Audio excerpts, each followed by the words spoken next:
Thanks. Happy Diwali to all of you. So,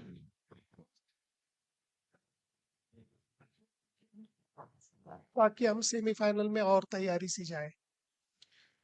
uh, I think just the ticking the box of I think what we've been doing really well, which is I think we've maintained some really high standards um, in terms of our execution, our intensity, and I think it's just continuing um on that journey. So I think when we started off, and I think I answered this question. I think it was your question only in Chennai that we'd be playing in 9 cities and 9 venues. And I think we've, traveled the length and breadth of this country and played in 8 venues, and this is our ninth venue.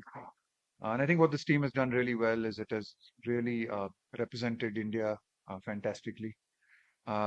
It's played a really good brand of cricket. And we've done that in 8 venues, and this is a really great venue, even if I say so. I certainly think it is. um, as do a lot of other people, to be honest, in our team. It's a truly passionate crowd and a great venue to play cricket in. And we would like to do the same. We know we have 9 boxes to tick, um, and we've ticked 8, and we would certainly like to put on another really good display. Do our best. It's all we can ask for and hope for from the boys. And hopefully, if we do our best, then the results will look after themselves. Rahul, a team like Netherlands, which has impressed everybody, how do you see them? Especially when you take on the mindset and all those things come into play. Yeah, very impressive. I think been very impressed with the way they have played in this tournament.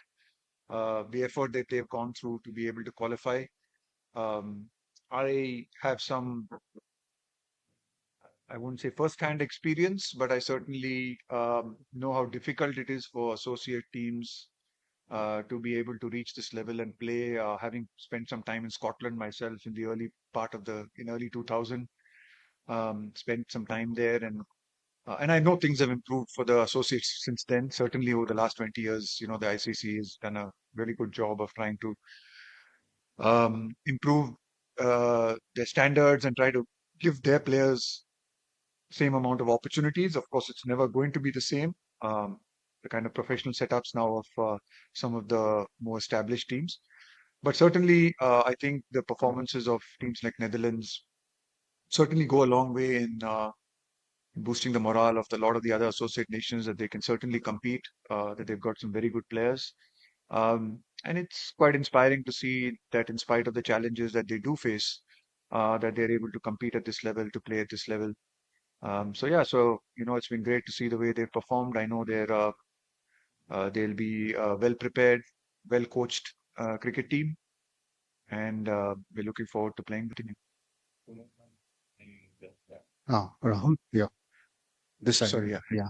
Rahul, since this is the last league game and India is assured of a top finish, is there a possibility of giving a chance to the guys who haven't played much in the tournament, or do you want to maintain the same level and take on the intensity to the semi-final?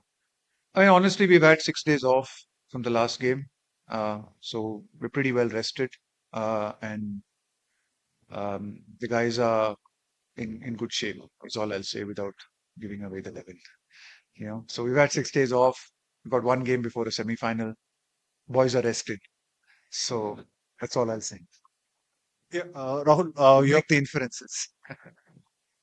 Rahul, the bowlers have enjoyed bowling under the lights. Like going into the semi-final, would you prefer having them bowl first over here and just to get accustomed to the conditions of the Wankhede?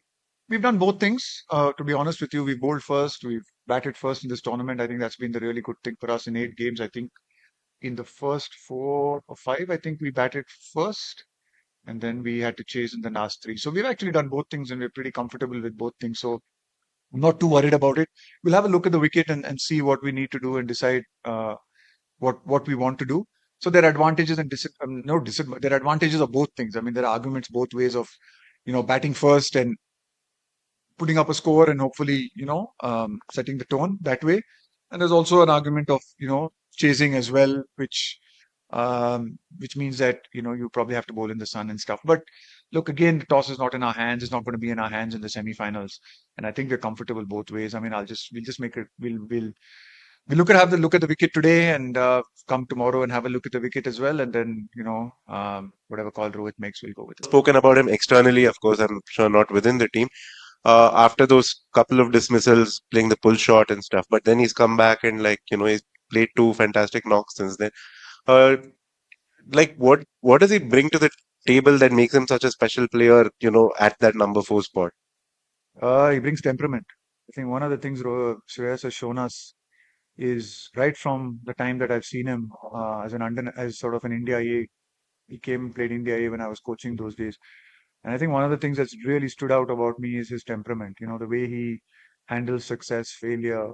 Um, you just look at even some of his knocks under pressure, how he's able to actually uh, bring the best out of himself under those pressure situations. So it's about, you can go on about everyone will have areas that they need to work on and they need to improve. It's not, someone might have some other area. There's no complete batsman who can say that I know everything or I'm very good at everything. I mean, you're always going to need areas to improve.